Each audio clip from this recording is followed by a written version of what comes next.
Pour la première fois depuis très longtemps, cette saison de Formule 1 va commencer ce week-end par le Grand Prix d'Australie à Melbourne. Pour les fans les plus récents, vous êtes sûrement habitués de voir Bahreïn en tant que manche d'ouverture de la saison de Formule 1, mais pour les plus anciens, comme moi, on avait l'habitude à l'époque de se lever à 6 h du mat pour aller voir la toute première course de l'année. Avec le Grand Prix d'Australie, on a eu le droit à des batailles assez exceptionnelles, des résultats surprenants, des débuts d'histoire qui ont marqué la Formule 1, mais on a eu aussi des Grands Prix très négatifs, très sombres, et c'est un Grand Prix qu'on va mentionner aujourd'hui, le Grand Prix d'Australie 2014. Début de l'ère hybride pour la Formule 1, un traumatisme pour les fans et pour les pilotes. Aujourd'hui, on va parler d'un Grand Prix qui a totalement fait basculer la Formule 1 dans une période très sombre de son histoire, une période où c'était presque la honte d'être fan de sport automobile. Installez-vous confortablement pour ceux qui n'étaient pas encore présents à cette époque, et aujourd'hui, on va revoir ensemble l'histoire du premier Grand Prix de l'ère hybride. Lewis has now reported he can feel it, that he hasn't got any power. Still okay. Engine is not running smoothly. For Australia, for Red Bull, comes home to take Rosberg takes the season opener by a long way. Bon, vous l'avez compris, aujourd'hui, on va parler des V6 hybrides. On va parler de ces nouveaux moteurs utilisés depuis 2014. Si vous me suivez depuis longtemps et que je vous dis pièces détachées, est-ce que ça vous dit quelque chose? Si je vous parle d'un site qui vous permet de chercher les meilleures pièces à travers l'Europe, sans vous casser la tête à aller parler à des revendeurs dans une langue dont vous ne connaissez même pas l'existence, si je vous évite d'aller faire le tour des cases de votre ville, est-ce que vous voyez de qui je parle? Pour ceux qui me suivent vraiment, ceux qui ont reconnu, en effet, il s'agit d'Ovoco et qui sponsorise cette vidéo. Je vous en ai déjà parlé dans d'autres vidéos, mais Ovoco est le meilleur site pour acheter des pièces détachées facilement et être tranquille. Vous aurez un lien dans la description qui vous permettra d'aller fouiller et pourquoi pas trouver un V6 hybride peut-être sur Ovoco. Si jamais vous n'êtes pas satisfait de votre achat, vous avez jusqu'à 14 jours pour vous faire rembourser, mais honnêtement, il n'y a aucune raison. Vous aurez un service de qualité. Ça vous évitera de vous casser la tête pour trouver la pièce qu'il vous faut pour n'importe quelle voiture. Merci encore à Ovoco de nous soutenir sur nos projets pour 2025. Le lien, encore une fois, dans la description. N'hésitez pas à aller faire un tour et me montrer les pièces les plus farfelues que vous trouvez. Et sans plus tarder, il est temps de parler de ce Grand Prix d'Australie 2014 et de l'arrivée des V6 hybrides.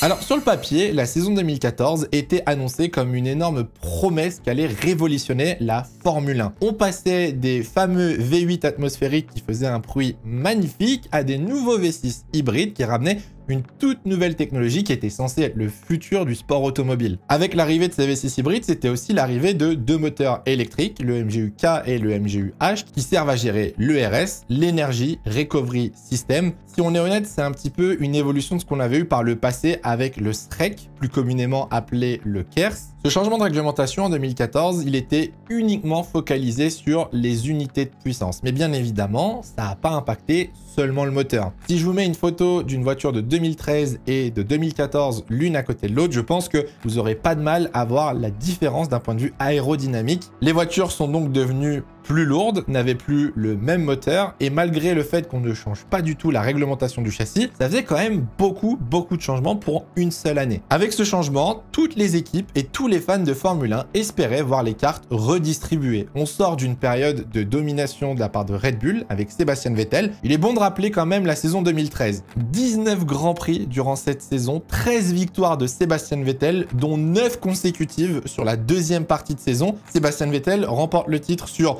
Fernando Alonso qui était deuxième à 155 points. Autant vous dire que après la saison 2013, les Formule 1 en avaient marre de la domination de Vettel et en avaient marre de la domination de Red Bull. Et directement, dès les premiers essais hivernaux qui se sont déroulés en février, avec cette nouvelle réglementation, une nouvelle équipe semblait sortir du lot, mais cette fois-ci, non plus Red Bull, c'était Mercedes. Mercedes était revenu en Formule 1 à la fin de la saison 2009 en rachetant l'écurie Brown GP. Le seul objectif de ce rachat, c'était la préparation à cette nouvelle réglementation hybride. Mercedes avait tout prévu, que ce soit le recrutement des ingénieurs, le recrutement des pilotes avec Lewis Hamilton et Nico Rosberg, mais surtout, Mercedes avait pris une avance colossale dans le développement des moteurs, commençant des années et des années avant les écuries qui étaient déjà présentes en Formule 1. En 2013, Mercedes était déjà revenu aux avant-postes, commençait à se battre pour des pole positions, pour des victoires. On a vu fréquemment les Mercedes sur le podium aux côtés de Sebastian Vettel, mais la saison 2014 allait totalement faire basculer cette équipe allemande dans une toute autre galaxie. Avec cette nouvelle réglementation, la hiérarchie semble donc avoir évolué, mais les motoristes commencent à grincer des dents. Le développement de ce V6 hybride est d'une complexité inimaginable et surtout coûte extrêmement cher. À cette époque-là, en Formule 1, on a donc 3 motoristes. On a Mercedes, qui vous l'avez compris, a de loin le meilleur moteur, le plus performant et le plus fiable. On a Ferrari, qui semble avoir un moteur assez fiable, mais très peu performant. Et à l'inverse, on a Renault, qui a un moteur plutôt correct au niveau des performances, mais par contre, il manque cruellement de fiabilité. En plus de tous ces changements techniques, pour 2014, il y avait eu énormément de changements de pilote, c'est-à-dire qu'on avait eu beaucoup de transferts en amont de cette nouvelle réglementation. Felipe Massa quittait Ferrari pour rejoindre Williams aux côtés de Valtteri Bottas. Kimi Raikkonen, lui de son côté, rejoignait de nouveau la Scuderia aux côtés de Fernando Alonso. Danny Kvyat effectuait sa toute première saison chez Toro Rosso pour remplacer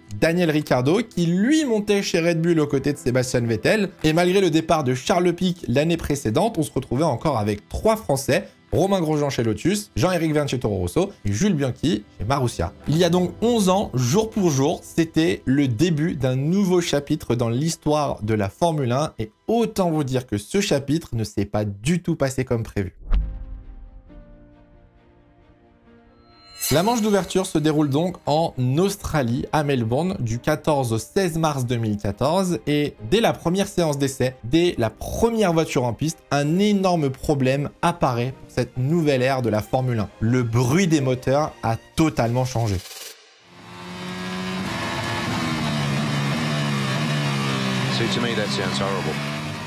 Les V6 hybrides ne font absolument aucun bruit. C'est une douche froide pour le monde de la Formule 1. Le son est la principale critique de ce début de saison. On passe d'un V8 avec une mélodie très gracieuse, un bruit très élégant, à ce bruit étouffé par cette limite de 15 000 tours minute. Bref, vous vous doutez bien que ça n'a plu à absolument personne, que ce soit les fans, que ce soit les journalistes, les pilotes ou bien même les écuries. Et dites-vous que c'est seulement le début du week-end.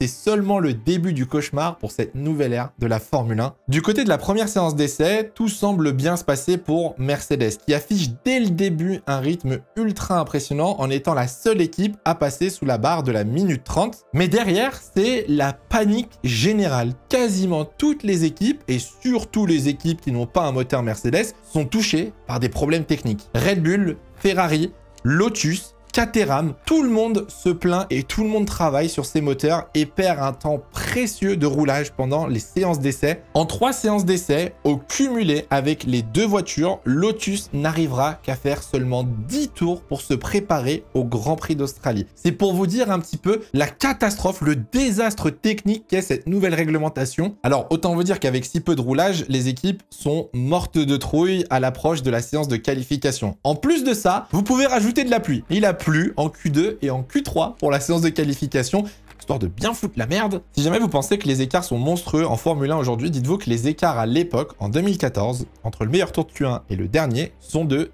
6 secondes. 6 secondes d'écart entre le temps de Daniel Ricciardo et celui de Romain Grosjean. Alors la séance est quand même marquée par 2-3 bouleversements, comme par exemple l'élimination de Sebastian Vettel en Q2. Le champion en titre, qui avait gagné les 9 dernières courses de la saison précédente, qui avait dominé depuis 4 ans, se fait éliminer en Q2, qui plus est par Daniel Ricciardo. Autant vous dire que, étant à domicile, Daniel Ricciardo était totalement soutenu par la foule et au moment de prendre la pole position en Q3, la foule explose dans les tribunes jusqu'à ce que Lewis Hamilton vienne lui arracher la pole position dans les dernières secondes de la séance de qualification. À noter la première qualification par exemple de certains pilotes comme Daniel Kvyat ou Kevin Magnussen avec sa McLaren qui arrive à se hisser en 4e position. Moteur Mercedes, je vous rassure, mais le moment est venu. Ça y est, les équipes sont presque prêtes enfin à faire leur toute première course de l'histoire avec des V6 hybrides et autant vous dire que rien ne va se passer comme prévu.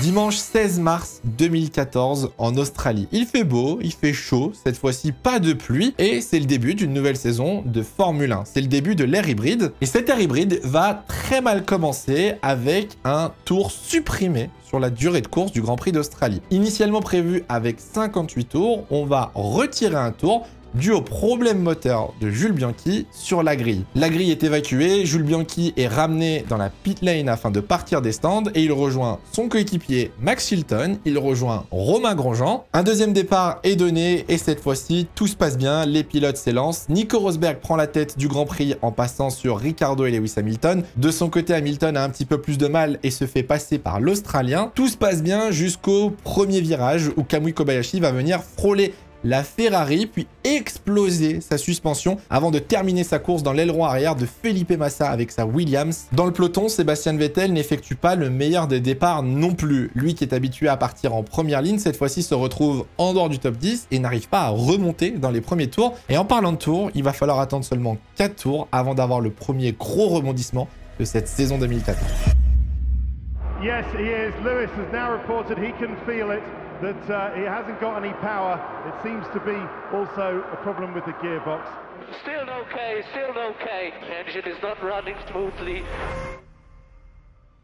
Quatrième tour du Grand Prix d'Australie, Lewis Hamilton est victime d'un problème moteur avec sa Mercedes. La voiture la plus rapide, la plus fiable, la plus performante, la meilleure voiture tombe en panne dès le quatrième tour de course et le tour suivant, Sébastien Vettel à son tour est victime d'une panne électrique sur son moteur. Abandon pour le champion en titre, abandon pour l'un des favoris de la saison. C'est un énorme choc dès le début de la saison. Les deux pilotes qui auraient pu être favoris pour se battre au titre abandonnent au bout de quelques tours. Alors vous vous doutez bien qu'entre l'élimination en Q2 de Sébastien Vettel, l'abandon au 5e tour, ses premières réactions dans la presse ont été extrêmement négatives et il était dépité de cette nouvelle voiture et surtout de ce nouveau moteur. Du côté de la piste, on a donc Nico Rosberg toujours en tête de la course devant Daniel Ricciardo, héros local bien évidemment pour sa première course chez Red Bull, et Kevin Magnussen. Voilà, première course en Formule 1. Virtuellement sur le podium, devant Nico Hülkenberg, Alonso et Bottas. Valtteri Bottas était quand même parti 15e avec sa Williams et avait effectué 9 dépassements pour revenir jusqu'au top 5 et essayer de se battre pour la 4e place. C'est aussi une preuve à quel point cette Williams marchait bien. Et ben cette Williams, elle n'a pas très bien fonctionné longtemps parce qu'au 9e tour, Valtteri Bottas est venu toucher, effleurer le mur extérieur du virage 10, provoquant une crevaison sur sa voiture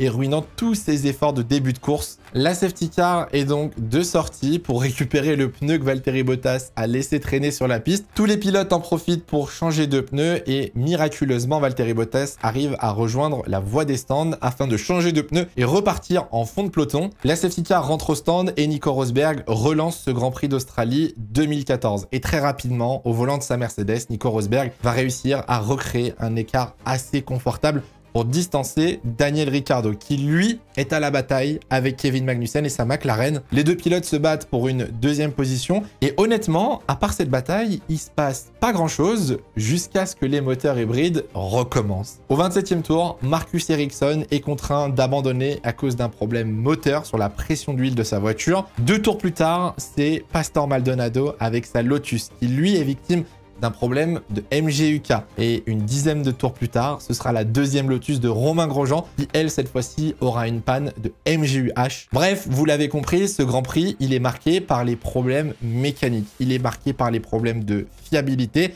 Et surtout, en plus de la perte du bruit des Formule 1, on se rend compte que cette réglementation n'est clairement pas maîtrisée. Pour l'instant, les équipes n'arrivent pas à gérer ces moteurs et ça se passe très très mal. Si je vous résume la course, on a plus de bruit de voiture, on n'a pas de bataille en piste, les écarts sont colossaux, on a des abandons à tout va et en plus pour des pilotes qui jouaient les bonnes positions. Résultat, les fans ne sont pas du tout satisfaits de cette nouvelle réglementation et les pilotes non plus. Les pilotes expriment tous leur mécontentement dans la presse avant même la fin du Grand Prix. En fin de course, une bataille se prépare entre Daniel Ricciardo, Kevin Magnussen, Jenson Button et Fernando Alonso pour les 2 places restantes sur le podium. Cette bataille, on n'aura eu aucun dépassement, aucun changement. Daniel Ricciardo terminera 2e derrière Nico Rosberg qui remportera la première course de l'ère hybride. Kevin Magnussen montera sur le podium pour sa première course de Formule 1 et on n'aura eu aucun dépassement durant cette bataille. C'est un échec.